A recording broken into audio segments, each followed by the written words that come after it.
पिछले अध्याय में हमने अटैचमेंट स्टाइल्स के बारे में जाना। कैसे बचपन में बने जुड़ाव पैटर्न हमारे रिश्तों और भावनाओं को प्रभावित करते हैं। आपने ये भी देखा होगा कि असुरक्षा, डर या दूरी की आदत अक्सर हमारे बचपन की जड़ों से आती है। अब सवाल उठता है, अगर बचपन में हमें पूरा प्यार, सुरक्षा या स्वीकृति नहीं मिली, तो क्या अब बहुत देर हो चुकी है? बिल्कुल नहीं। हम हमेशा अपने भीतर के उस बच्चे को फिर से पाल सकते हैं। यही प्रक्रिया है इनर चाइल्ड हीलिंग या रीपेरेंटिंग। इनर चाइल्ड हमारे भीतर का वो हिस्सा है जो कि संवेदनशील है, खेलना चाहता है, ध्यान और प्यार चाहता है और जिसे चोटें भी लगी हैं। अगर इस बच्चे को बचपन में प्यार, सुरक्षा और सम्मान नहीं मिला, तो वो आज भी अधूरा और डरा हुआ रहता है। इनर चाइल्ड हीलिंग का मतलब है उस बच्चे को वो सब देना जो उसे कभी नहीं मिला, यानी खुद अपने ही माता पिता बनना। शालिनी 34 साल की थी और अक्सर कहती थी, मुझे किसी पर भरोसा करना बहुत मुश्किल लगता है। मुझे लगता है लोग मुझे छोड़ देंगे। थेरेपी में जब उसने इनर चाइल्ड वर्क किया, तो उसे याद आया कि बचपन में उसके माता पिता काम में व्यस्त रहते थे और वो अक्सर अकेली रह जाती थी। उसका इनर चाइल्ड अब भी उस अकेलेपन से डरा हुआ था। रीपेरेंटिंग अभ्यास में शालिनी हर रात अपने इनर चाइल्ड से कहती, मैं तुम्हारे साथ हूं, अब तुम्हें अकेला नहीं रहना पड़ेगा। धीरे धीरे उसकी बेचैनी और रिश्तों का डर कम होने लगा। न्यूरोसाइंस बताता है कि रीपेरेंटिंग अभ्यास मस्तिष्क की न्यूरोप्लास्टिसिटी को सक्रिय करता है। इसका मतलब है हमारा दिमाग पुराने दर्दनाक पैटर्न को छोड़कर नए सुरक्षित पैटर्न बना सकता है।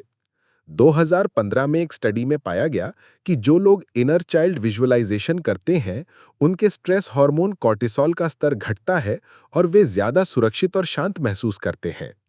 प्रैक्टिकल अभ्यास, अपने इनर चाइल्ड से जुड़ना। अब आप एक छोटा अभ्यास कीजिए।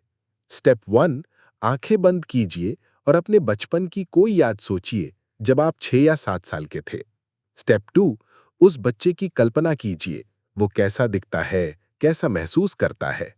अब खुद को उसके सामने खड़ा कीजिए और उससे कहिए, मैं तुम्हें देख रहा हूं, मैं तुम्हें स्वीकार करता हूं, अब मैं तुम्हारी देखभाल करूंगा।